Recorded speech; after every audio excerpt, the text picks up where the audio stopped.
এই গাইজ আসসালামু আলাইকুম, কেমন আছো তোমরা সবাই? আশা করি সকলেই ভালো আছো। তো আমি সকাল সকাল ঘুম থেকে উঠে রান্না বান্না শুরু করে দিলাম। ডাল সিদ্ধ করে আলাদা রেখে আমি এখানে সোমবারের জন্য পেঁয়াজ, রসুন আর শুকনা মরিচ হালকা করে ভেজে কালার আসার পরে জিরা দিয়ে ভালো করে ভেজে নিলাম। তারপর ডালের মধ্যে সোমবার দিয়ে দিব।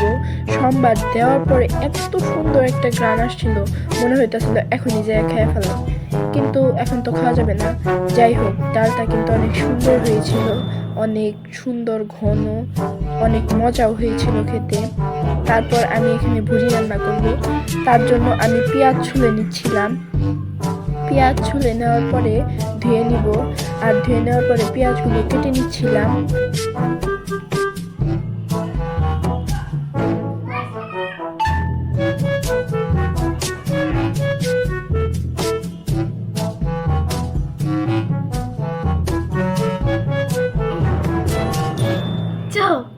আর পেঁয়াজ কাটা শেষে আমি এখানে ভুড়িগুলো ছোট ছোট করে কেটে নিচ্ছিলাম। ছোট ছোট করে না কাটলে ভিতরে মশলা ঢুকবে না আর খেতেও তেমন মজা লাগবে না।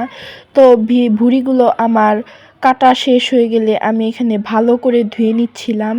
ভালো করে ধুয়ে নেওয়ার পর আমি কড়াইতে দিয়ে দিলাম পেঁয়াজ কুচি, দারচিনি আর তেজপাতা দিয়ে ভালো করে নেড়ে চেড়ে এখানে আমি কিছু এলাচ গুঁড়ো করে নিব।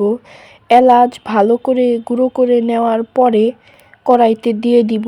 তারপরে রসুন বাটা, আদা বাটা দিয়ে ভালো করে নেড়ে চেড়ে তারপরে একটু পানি দিয়ে দিব। সামান্য পানি দিয়ে দেওয়ার পরে ভালো করে নেড়ে চেড়ে দিয়ে দিব লবণ, ধনিয়া গুঁড়া, হলুদ গুঁড়া, মরিচের গুঁড়া। মরিচের গুঁড়া যেহেতু আমরা বেশি খাই তাই একটু বেশি করেই দিব। তারপর দিব গরম মশলার গুঁড়ো। তারপর ভালো করে কষিয়ে নেওয়ার পর ভুঁড়িগুলো দিয়ে দিব। ভুঁড়িগুলো দিয়ে দেওয়ার পর ভালো করে নাড়াচাড়া করে ঢেকে দিব। ঢেকে দিয়ে তারপর উঠিয়ে নিয়ে একটু নাড়াচাড়া করে আবার ঢেকে দিব। এটাই ফাইনাল লুক।